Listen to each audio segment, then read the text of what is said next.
Bro this is going to be an intense clash in history of cinema. एक और dune 3 है तो दूसरी ओर मार्वल की आखिरी उम्मीद एवेंजर्स डूम्सडे। और दोनों ही मूवीज के मेकर्स बिल्कुल भी कसर नहीं छोड़ने वाले अपनी मूवीज को एपिक बनाने के लिए। एवेंजर्स डूम्सडे के अब तक जितने भी टीजर्स आ चुके हैं वो देख लो, और ड्यून 3 के पोस्टर्स और ये वाला टीजर देख लो। इस वाले वीडियो में मैं ड्यून 3 के टीजर को ब्रेक डाउन करने वाला हूँ और कुछ पोटेंशियल स्पॉयलर्स भी होने वाले हैं, तो ये वीडियो अपने रिस्क पे ही देखना। टू बी ऑनेस्ट मैंने ड्यून की ओजी किताबें नहीं पढ़ी है और ड्यून के लोर के बारे में भी मुझे कुछ खास अंदाजा नहीं है। ड्यून के बारे में मुझे जो भी जितना भी कुछ पता है वो ड्यून मूवीज से ही पता है, और मैं ड्यून 3 को टोटली ब्लैंक हो के ही देखने जाने वाला था। लेकिन इस टीजर को देख के भाई मैं इससे फैसिनेट हो चुका हूँ, इसकी टेक्निकल ब्रिलियंस को लेके, इसकी रिच स्टोरी को लेके। मैंने इस टीजर को देखने के बाद तुरंत ही रिसर्च चालू कर दी क्या है क्या नहीं है, एंड मुझे जो डिटेल्स मिली है तो हाँ, उन सभी डिटेल्स को आपके साथ में डिस्कस करने से खुद को रोक ही नहीं पाया।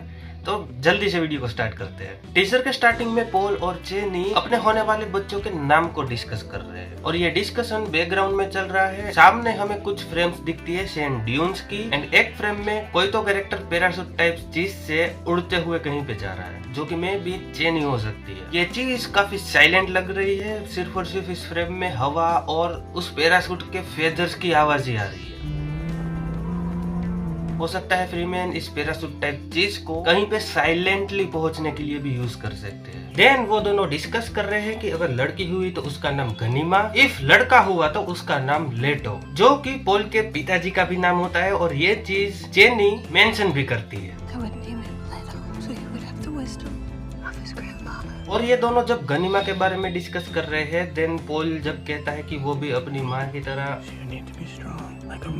इसी डायलॉग के बाद हमें पॉल का एक सीन दिखाया जाता है जो कि मे बी फ्यूचर में होगा, जब वो टकला होगा और वहाँ वो पानी से अपने सर को साफ कर रहा है। और ये वाली फ्रेम कुछ मिली सेकेंड्स के लिए ऐसी दिखती है कि कोई छोटा बच्चा जन्म ले रहा है, या फिर किसी छोटे बच्चे को ऐसे होल्ड किया हुआ है। आप इस फ्रेम को जब पहली बार देखते हो तब ऐसा कुछ इल्यूजन बनता है। मेरी रिसर्च के according Ghanima and Leto the Second twins हो गए, जिनके पास उनके ब्लड लाइन के जितने भी एंसेस्टर्स है उन सब की मेमोरीज होगी। वो कैसे? Because of Arrakis spice. और इस लिटिल प्रीमाइस से और इस टीजर की कुछ फ्रेम्स को देख के मुझे अंदाजा आ रहा है this is going to be an story rich plus technically brilliant once in a wild cinematic experience होने वाला है फॉर अस, जो कि सिनेमा की हिस्ट्री में एक बेंचमार्क सेट करेगा फॉर श्योर। ये टीजर अराउंड 45 सेकेंड्स के लिए एकदम पीसफुल विद सबटल म्यूजिक चलता है, देन म्यूजिक भी एलिवेट करता है, एक भयंकर वॉर की ग्लिम्सिस भी हमें देखने को मिलती है, और पॉल की सिस्टर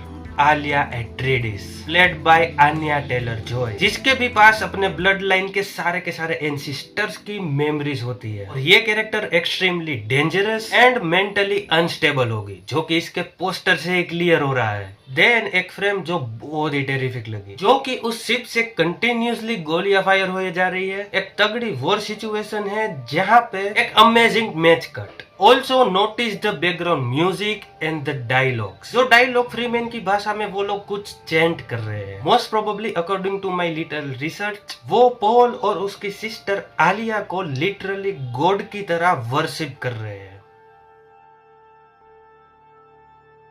और इसी अदर वर्ल्डली चैंटिंग के साथ वो अदर वर्ल्डली बैकग्राउंड म्यूजिक, जो कि इस टीजर की एडिटिंग एंड इसके विजुअल के साथ इतनी तगड़ी तरीके से सिंक्रोनाइज हो रही है सारी चीजें, और एक नरेटिव गांडफाड़ एंटिसिपेशन एंड एक इंटेंस एक्सपीरियंस क्रिएट करा है हमारे लिए सिर्फ और सिर्फ इस छोटे से टीजर से। I mean this is the magic of cinema. Cinema when done right has far more power than we assume. कभी कभार ऐसी हेवी बातें बोल देता हूँ, पता नहीं कैसे। आगे पॉल अपनी माँ से ये कह रहा है कि the more I fight the more enemy fights back. अब हमें फ्लोरेंस पक का कैरेक्टर, जो कि एक प्रिंसेस होती है जिसको हमने ड्यून 2 में भी देखा था, उनका कैरेक्टर एंड रॉबर्ट पैटिंसन का कैरेक्टर दिखाया जाता है। रॉबर्ट पैटिंसन का कैरेक्टर मोस्ट प्रोबेबली इस मूवी का मेन विलन होगा, जिसका नाम प्रोनाउंस करने के लिए मुझे लिटरली एक वीडियो देखना पड़ा, साइटेल, and still I don't know कि मैं सही तरीके से प्रोनाउंस कर रहा हूँ या नहीं। एनीवे, साइटेल एक फेस डांसर है फ्रॉम टेलेक्स ग्रुप, अगेन भाई प्रोनाउंसिएशन देख लेना। ये बंदा जेनेटिकली इंजीनियर्ड एक ह्यूमन है जो कि अपना face, voice, body, even gender तक को चेंज कर सकता है और इसी शेप शिफ्टिंग की पावर की हेल्प से वो पॉल के बहुत ही करीबी ग्रुप में घुस सकता है और पॉल को मैनिपुलेट कर सकता है, एक साइकोलॉजिकल बर्डन दे सकता है, एक साइकोलॉजिकल वॉर हो सकती है इन दोनों के बीच में। ऑल्सो ये कैरेक्टर एक कॉन्स्पिरेसी भी फैलाएगा अपने group space guild and Bene Gesserit के थ्रू कि पॉल बहुत ज्यादा पावरफुल हो चुका है और ये अपने यूनिवर्स के लिए बहुत खतरनाक हो सकता है। ऑल्सो इसे ये भी पता होगा कि पॉल अपने दोस्त डंकन की डेथ से काफी अफेक्ट हुआ है और वो काफी दुख में है, तो वो अपनी टेक्नोलॉजी की हेल्प से एक गोला तैयार करेगा। स्टिल आई डोंट नो सही से प्रोनाउंस कर रहा हूँ नहीं। गोला मीन्स एक क्लोन। इस फ्रेम में उस गोले को बनाने की प्रोसेस की भी ग्लिम्स है, जिस क्लोन के पास अपनी मेमोरीज भी होगी और डंकन के इस क्लोन को साइटेल पॉल के अगेंस्ट पॉल के ग्रुप में इन्फिल्ट्रेट करने के लिए और पॉल को मैनिपुलेट करने के लिए यूज भी करेगा, जिसकी झलक हमें इस वाली फ्रेम में भी दिख जाती है। और ऐसे मेंटली ट्विस्टेड कैरेक्टर को प्ले करने के लिए रॉबर्ट पैटिंसन से बेहतर कोई हो ही नहीं सकता। मे भी हो सकता है हमें एक अनफॉरगेटेबल एंटागोनिस्ट मिले इस मूवी से। देन आगे पॉल अपनी माँ से कहता है how did father do it all. उसकी माँ पॉल से कहती है कि your father never started a war. और हमें बहुत सारे ब्यूटीफुल विजुअल्स देखने को मिलते हैं जहाँ पे वॉर से लेके आलिया एक पूरी व्हाइट ड्रेस में है। ये जगह वही हो जहाँ पे फ्रीमैन आलिया और पॉल को लिटरली गॉड की तरह वर्शिप कर रहे हो। देन साइटेल पॉल की आर्मी के अराउंड भटक रहा है, वो शेप शिफ्टिंग वाली बात याद रखना। एंड इस टीजर का एपिक सीन जहाँ पे पॉल बहुत सारी भीड़ के आगे जो कि फ्रीमैन होंगे कहीं ऊंची सी जगह पे जाके कुछ तो भाषणबाजी करेगा, जैसा कि हमने ड्यून 2 में भी देखा था। ये सीन पॉल की बढ़ती हुई hierarchy between the people of Arrakis को परफेक्टली प्रेजेंट कर रहा है।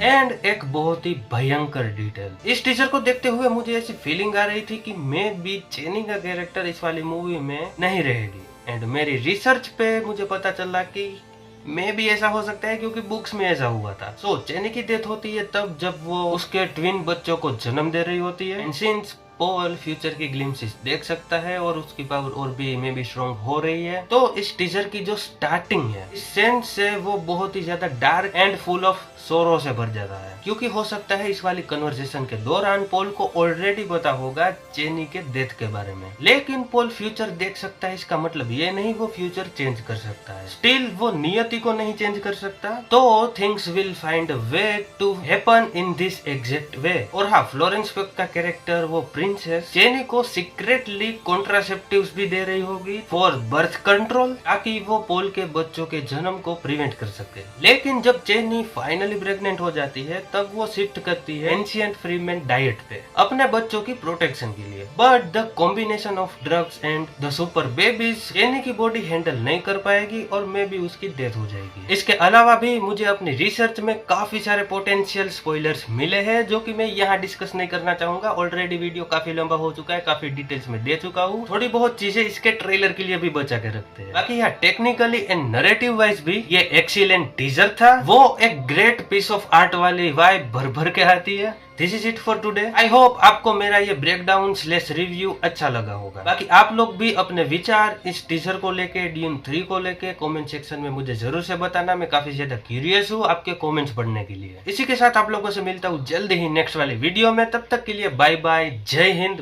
वंदे मातरम।